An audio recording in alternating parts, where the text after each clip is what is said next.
Jeszcze chciałem dopytać albo Я б przeformułować хотів ще swoje тут, pytanie. тут допитати ще одне. Ми тут у Польщі, але також Україна. Ми розуміємо Росію. Ми знаємо, що це загроза. Ми ще розуміли Росію раніше, до 2014 року, після 2014 року і сьогодні розуміємо. Скажіть, будь ласка, чи ви вважаєте, що Захід вже навчився Росії сьогодні? А якщо Захід чогось ще не навчився, то що ще повинен Захід зрозуміти про Росію?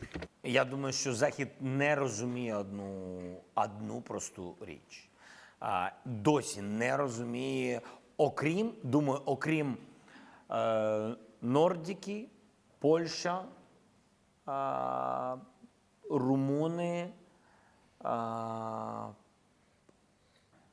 Балтікс. Я думаю, тому що ми дуже близько.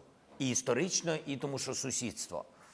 І я думаю, а всі інші, не те, що вони гірші, ні, вони такі самі партнери, але вони не хочуть визнати одну річ. Русські підуть далі. І все. І я вважаю, що це найголовніша помилка, бо в цьому коріння відповіді на всі інші запитання. Якщо ти точно знаєш, що русські підуть далі, і ти в цьому впевнений, це як з превентивними санкціями Америки тоді перед вторгненням.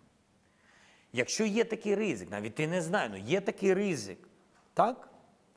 То чому не посилити максимально Україну? Чому не збільшити для себе виробництво, для своїх Збройних сил? Чому це не зробити? Чому не ввести санкції тотально на всі ракети і деталі від ракет? Від ці ж ракети, вони летять 1000, 2000 вже, 2000 плюс русські ракети, вони долетять.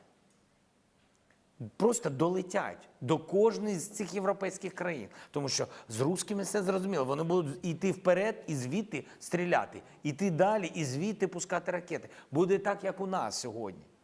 Вони ж не тільки пускають з одних і тих самих місць, звідки вони пускали на початку війни. То була Білорусь, тощо, так? Вони йдуть далі.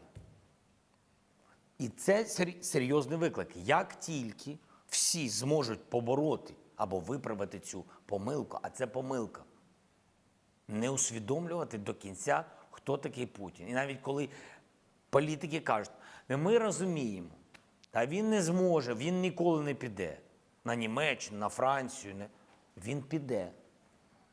Просто він піде. Не обов'язково зайти в якусь країну. Можна стояти на кордоні і щодня тебе тероризувати енергетикою, провокаціями, cyber-attacks. Не обов'язково чекати повномасштабного вторгнення, як Україна.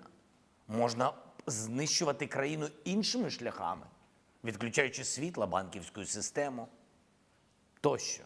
Багато всього.